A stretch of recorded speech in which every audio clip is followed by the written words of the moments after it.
مکے کی سنہری وادیوں پر سورج اپنی پوری آب و تاب کے ساتھ چمک رہا تھا۔ خانہ کعبہ کے گرد قریش کے سردار اپنی شان و شوکت کے ساتھ جمع تھے۔ بازاروں میں تجارت کا شور تھا۔ اونٹوں کے قافلے دور دراز علاقوں سے سامان تجارت لاتے تھے اور اشرافیہ کی زندگی آسائشوں اور غرور کی چمک سے دمک رہی تھی۔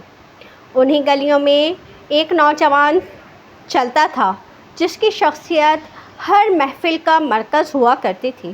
اس کے لباس یمن کے بہترین کپڑوں سے تیار ہوتے، اس کے جسم سے ایسی خوشبو مہکتی جو پورے مکے میں پہچانی جاتی، اور اس کی جوانی، حسن اور نفاست کی مثالیں دی جاتی تھیں۔ یہ نوجوان حضرت مصعب بن عمیر تھے۔ اس زمانے کا مکہ صرف ایک تجارتی مرکز ہی نہیں بلکہ مذہبی اعتبار سے بھی پورے عرب کا مرکز تھا۔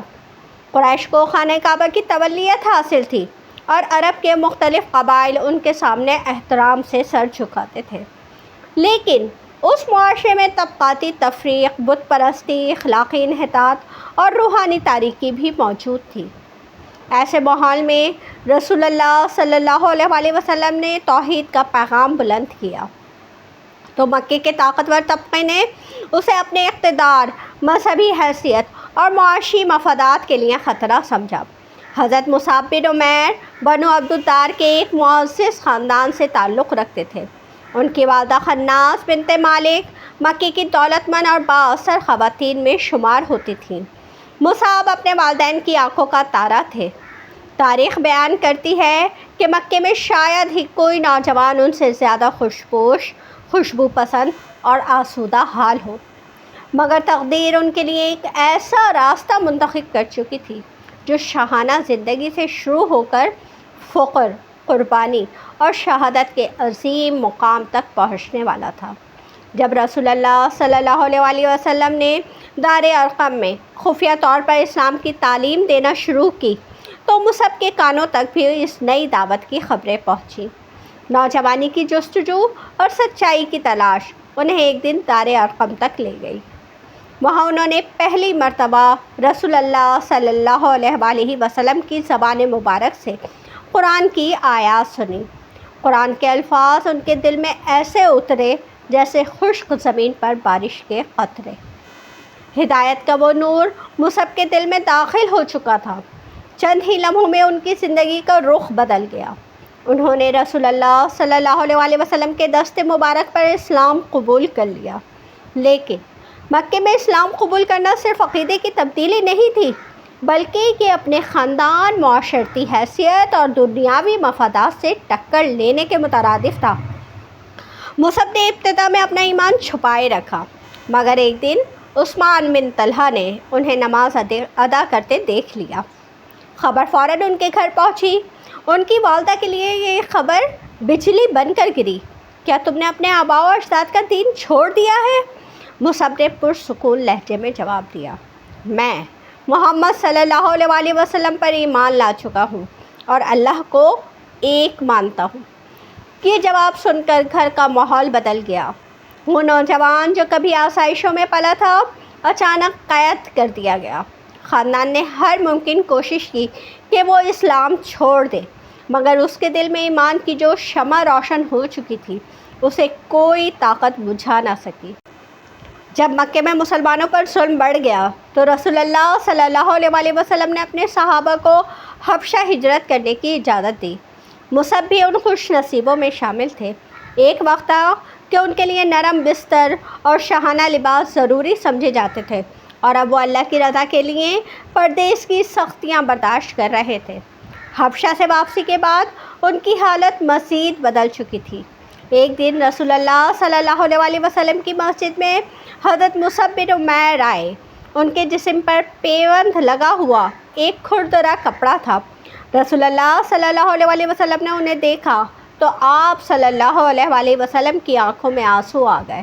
آپ صلی اللہ علیہ وسلم نے صحابہ سے فرمایا، میں نے مصعب کو مکہ میں اس حال میں دیکھا تھا کہ اس سے زیادہ ناز و نعمت میں کوئی نوجوان نہ تھا، پھر اللہ اور اس کے رسول کی محبت نے اسے اس حال تک پہنچا دیا۔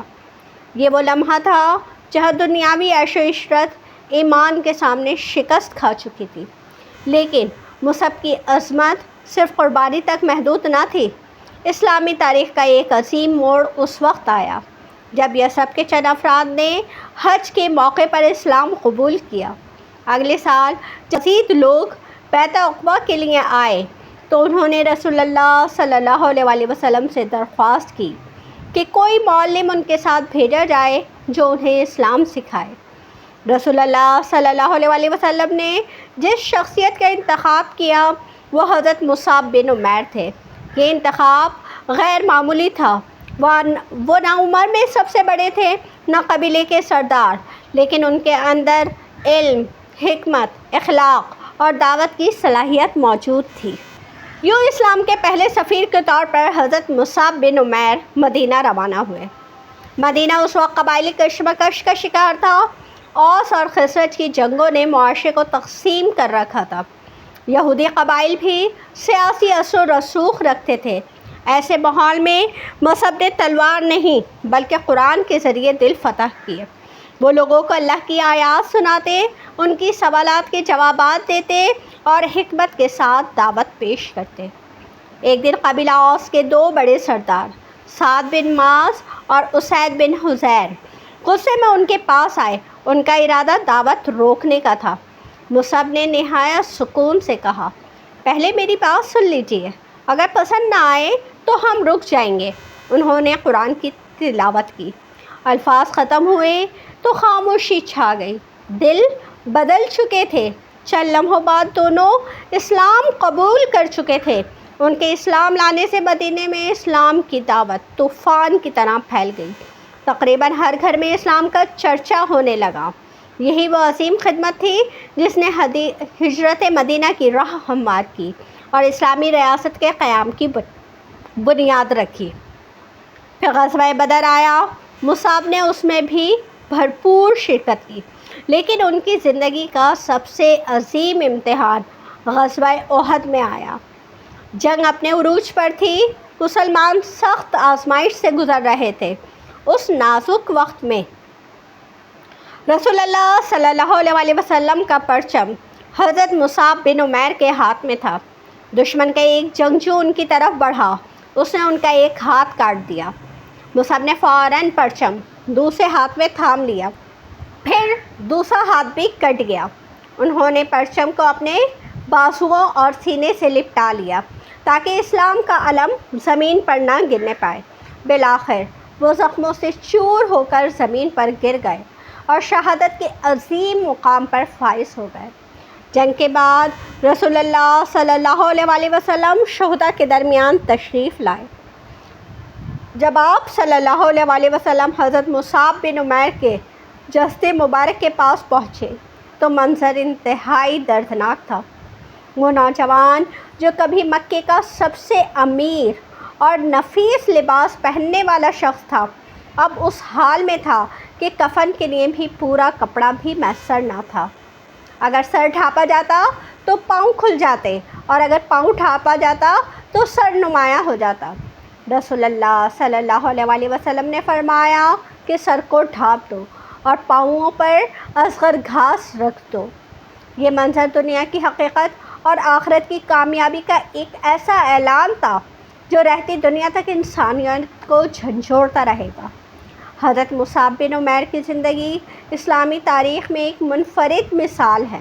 انہوں نے ثابت کیا کہ ایمان صرف الفاظ کا نام نہیں بلکہ قربانی، استقامت اور وفاداری کا نام ہے۔ انہوں نے دولت چھوڑ دی مگر ہدایت پائی، آسائشیں چھوڑ دی مگر رضائے الہی حاصل کی، اور دنیاوی جاہ و منصب قربان کیا مگر تاریخ میں ہمیشہ کے لیے امر ہو گئے۔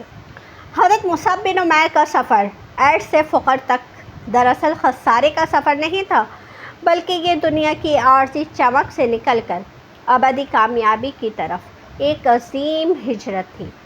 آج بھی جب تاریخ کے صفحات پلٹے جاتے ہیں تو مکی کا وہ خوش پوش نوجوان ہمیں یہ پیغام دیتا نظر آتا ہے کہ دنیا کی سب سے بڑی دولت مال و زر نہیں بلکہ وہ ایمان ہے جس کے لیے انسان ہر چیز قربان کرنے پر آمادہ ہو جائے۔